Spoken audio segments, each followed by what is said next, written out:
If you don't speak English, nobody wants you driving a truck. President Trump signed an executive order on Monday that requires commercial truck drivers in the United States to be proficient in English. This comes just weeks after a video of a truck driver went viral after he was given a literacy test. Couldn't believe it. Going through Arkansas, I thought it was a joke. Got stopped at the way station in Arkansas and was handed a piece of paper. And it says, "Can you read and write English?" I said, "Yes, sir, I sure can." He goes, "Can you read this?"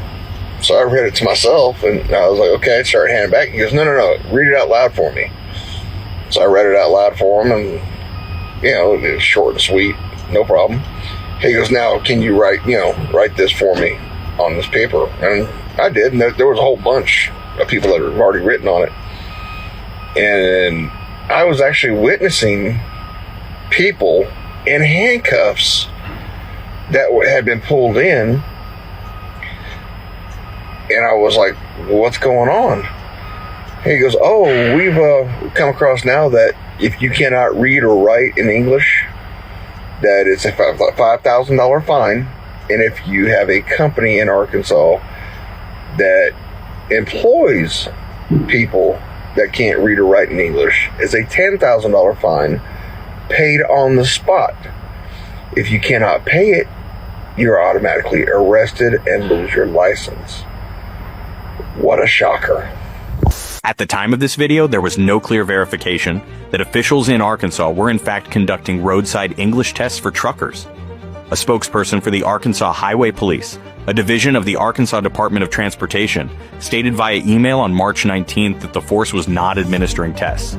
However, as of April 28th, the executive order now states that truckers who are unable to prove they are proficient in English will be placed out of service, enhancing roadway safety, according to the White House. Federal law is clear. A driver who cannot sufficiently read or speak English, our native language, and understand road signs is unqualified to drive a commercial motor vehicle in America. Department of Transportation Secretary Sean Duffy said in a press release announcing the move on Monday.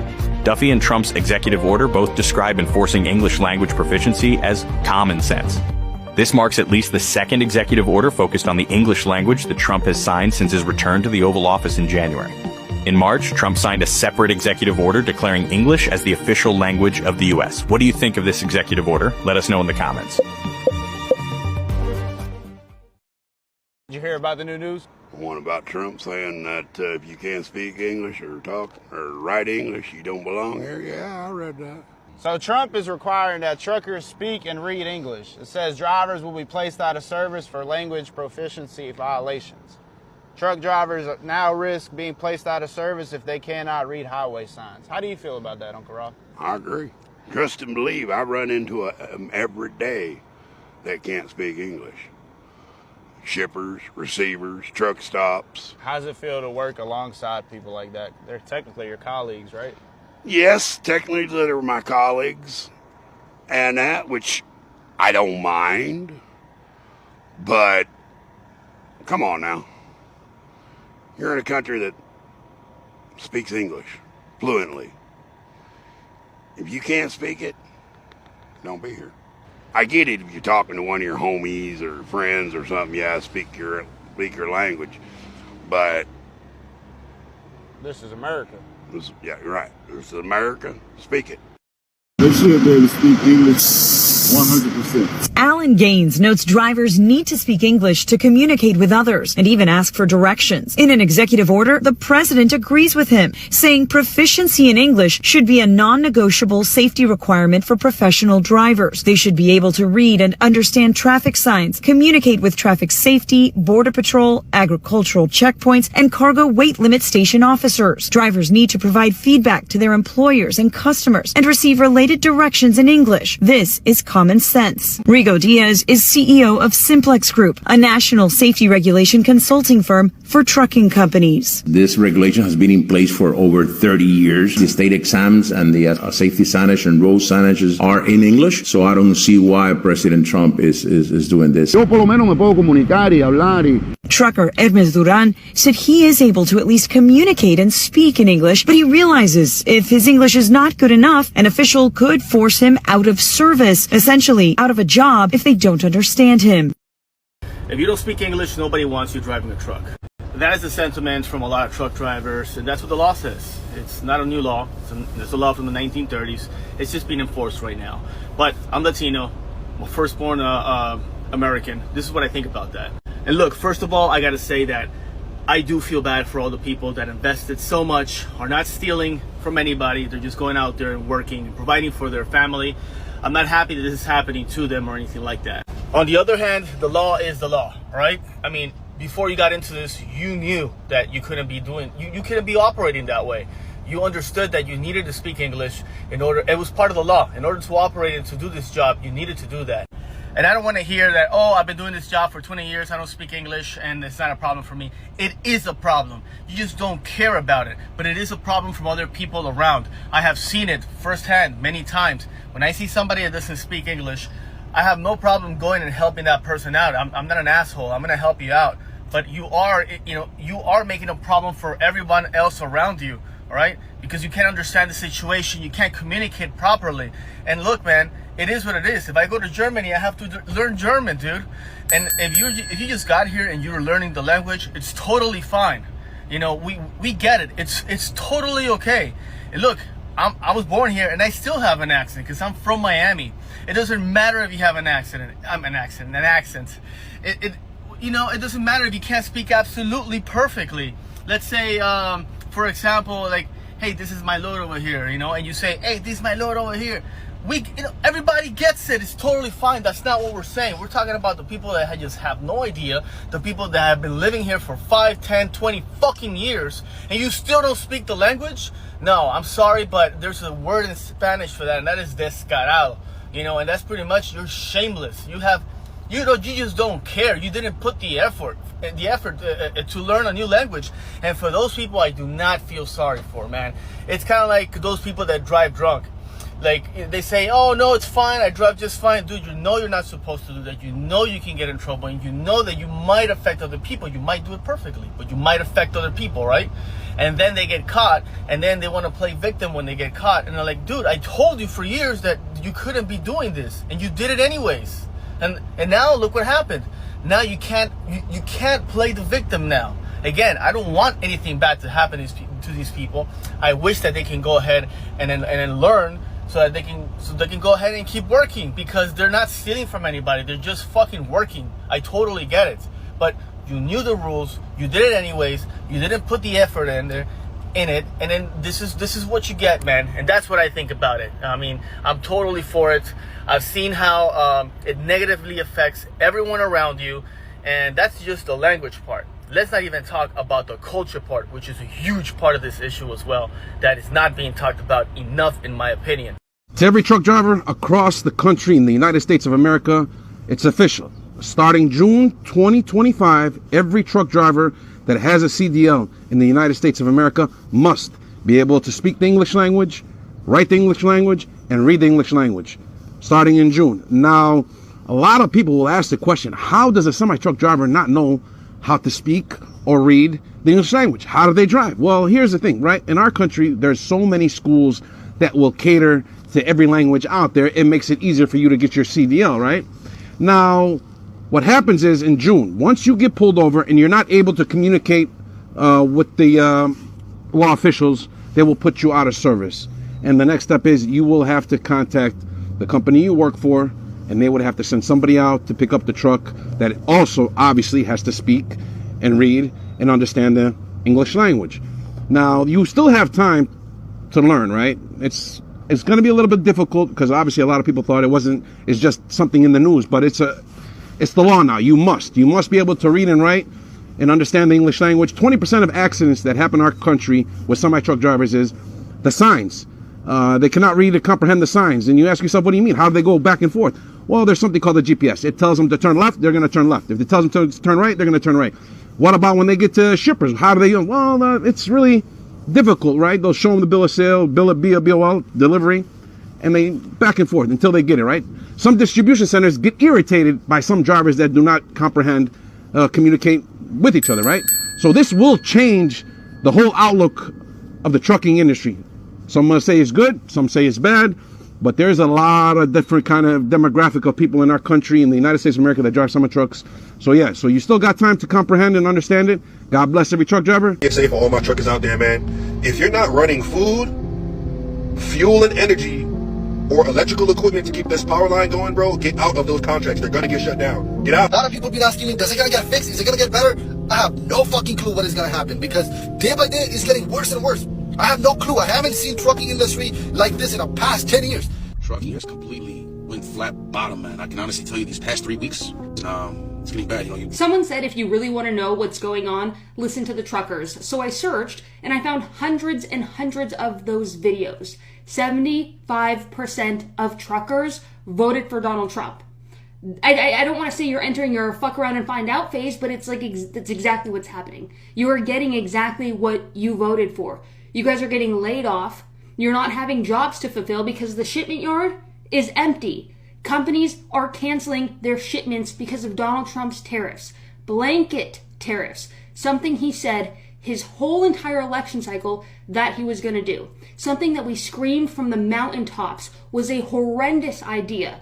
And yet here we are. You guys are losing your jobs and struggling to feed your families. And our prices at the stores, all of our prices at the stores, are going to go up. Donald Trump's America, man. Anyways, my name is Mercedes Chandler. Give me a follow or you won't see my face again. Thank you. Goodbye. He has completely went flat bottom, man. I can honestly tell you these past 3 weeks, this is including the third week that I'm in right now, you get a few runs here and there. I'm in Chicago, right? And it's getting bad. I don't know, what do you tell your drivers, right? You just give them the whole concept of be patient. Obviously, you're watching the news. I'm not only a truck driver. I own trucks. I got drivers, man, I don't know what else to say or do. Obviously, Trump is doing what he needs to do, right? On paper, it looks good. It looks right. But we're going to have to try to weather the tide, you know what I'm saying? But, man, I mean, it's getting bad, right? And I know a lot of people in other businesses that are complaining too, right? Everybody's watching the news, waiting for this whole situation to die down with this whole tariff thing back and forth. And I don't see no end in sight. My concerns is, where are we putting the bar of proficiency? Exactly. Because the regulation is vague. It just says, enable to converse with the public. So, hi, how are you? I'm conversing with the public. Now, I would assume that, inquiries with officials. Okay, where are you coming from? Where are you going? Hit the brake, hit the turn signal, right? But where is going to be the bar of proficiency? Like, what's going to be the standard, right? Exactly. Who's going to determine? And who determines it? Yeah, for my opinion, Tab could speak horrible English, and I'd be like, I don't know what this guy's saying, right? And I could just fail you. I fail you because I don't know what you're saying, Right. So who am I to say? Who am I to determine? Are they leaving it depending on the officer? Yeah, it'll be the officer. Exactly. From law enforcement that I've talked to, what their attitude going forward with this is, if I approach your window and I say license, registration, bill of lading, etc., and you can't follow those instructions, you're shut down. But driverless semi-trucks are making their mark on highways in the Lone Star State. Autonomous trucking firm Aurora announced Thursday it launched commercial service in Texas. Those self-driving trucks are doing regular long-haul routes between Dallas and Houston. The semis have computers and sensors that can see for more than 4 football fields. During the 4 years of practice, the self-driving technology was able to complete over 1,200 miles without a human in the truck. Aurora is beginning with a single self-driving truck and plans to add more by the end of the year.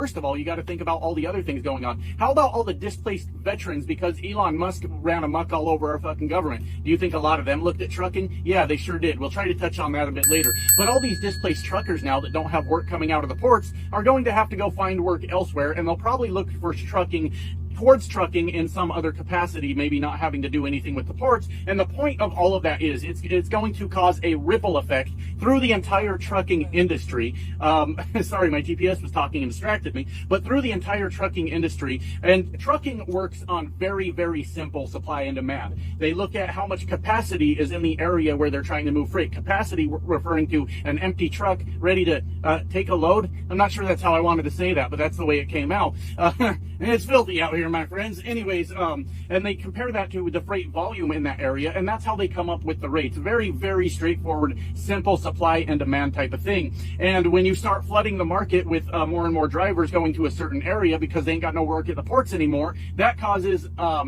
the rates in these other areas to start to decrease already. Decrease further is what I meant to say, because there's too much capacity in that area. And we used to hear a term for a long time in trucking where they would say driver shortage. We haven't heard that since Donald Trump wiped out the trucking industry the last fucking time he was in office. But you've got small businesses going under. You've got veterans losing their jobs. You've got truckers now facing the fact that they're going to lose their job and look for other trucking jobs. And trucking is generally looked at as a recession-proof industry. The thought process behind that is, well, everybody's got to eat, so there's always going to be a trucking job. Well, trucking might be recession-proof, but it's not Donald Trump-proof. And we're going to talk about that. Give me just a second. But the point is, the ports are seeing crazy short drops in volume of freight coming in, all due to Donald Trump's tariffs. 100% self-inflicted by Donald fucking Trump for no reason whatsoever. Nothing about these tariffs make any sense. And we're going to see a massive, massive drop. Even if you don't work at the ports, there is probably something that you haul across this country that initially comes through the ports. Even if it's a local product, maybe the packaging is imported, or any number of things. Any number of parts on your truck can be imported, and we're going to see a shortage of that also, or completely unaffordable if you're an owner-operator and you need to go buy one yourself. But I promised I would give you a little history lesson, because history repeats itself under Donald Trump. So he single-handedly crashed the fucking trucking market the last time he was in office. And I don't know what happened. I don't know why so many truckers still vote for Donald Trump. After seeing that happen, they must have got amnesia, bumped their heads, COVID wiped their memory out. I don't really fucking know.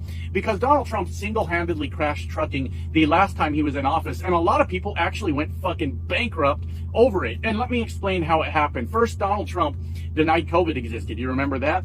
And the very initial results of that were, when everybody kind of started to accept that COVID was a real thing, you had a bunch of panic buying going on. You had fist fights over fucking toilet paper going on out there. And people were buying shit like en masse, just fucking crazy. And since truckers tend to be older, I think our average age is somewhere around like 58 years old for truck drivers. Once they started realizing, oh shit, this COVID's a real thing and it's going to kill us, a lot of truck drivers went home. They pulled their trucks off the road, or they went home, whatever it is they did. And so we had all this panic buying going on, truckers leaving the road, and just a few truckers left out here. And we got treated like shit, by the way. We weren't allowed indoors, period. You couldn't go inside anywhere, fucking shitting in buckets out here. You know, it was fucking chaotic. It was crazy.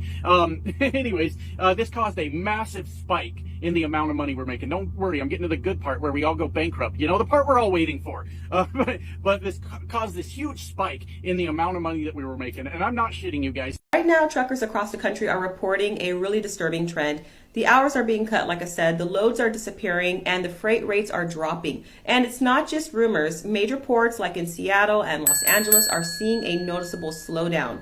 Containers are sitting, or they're simply not arriving. And it's a direct result of what's going on with the trade war and new tariffs. And when truckers aren't working, it's not just about them. It means that there's going to be less food, less fuel, and fewer essentials are going to be moved around the country for you and I. And what most people don't get as well is that truckers are really the heartbeat of the American economy. If the shelves are stocked, it's because a trucker typically got it there. If your fridge is full, thank a truck driver. This is how food shortages can sneak up on a nation, not just through a sudden catastrophe, but through a slowdown of logistics, a breakdown of it that people usually don't choose to pay much attention to. If ports are empty and truckers are idle, the freight is drying up, you need to ask yourself, how long before your local store starts cutting back as well? What happens when the restocks take longer and when items disappear without warning? This is how it starts, and it's already in motion. You can see it going on everywhere. When you turn on the news, people are talking about it everywhere. Your friends and family might be starting to say something. You might be seeing it in the stores already, and it's supposed to get worse in the very coming weeks. In fact, before the end of May, most people will be seeing this take place at a store near you. For me and my family, we always try and stay prepared ahead of time, so we don't wait for the next disaster to take place before we start preparing for things that may come down the pipeline eventually. We stock up on things that we need. Have you heard of the saying, beans, bullets, and band-aids? So things like that, keep that in mind. But you really want to make sure that you have your essentials covered, and you don't just wait until everybody in the world is out there panic buying at the grocery store or other places. You want to be ahead of the curve and do that beforehand. And even if you only have a couple dollars, you can still go out and get something. So don't let the fact of maybe not having a whole lot of money stop you from being proactive. You don't need a lot of money to start working on preparedness. Also, start paying attention to the patterns going on in your local area. Check what's going on in your stores. See if they're starting to miss certain items, if quantities are shrinking,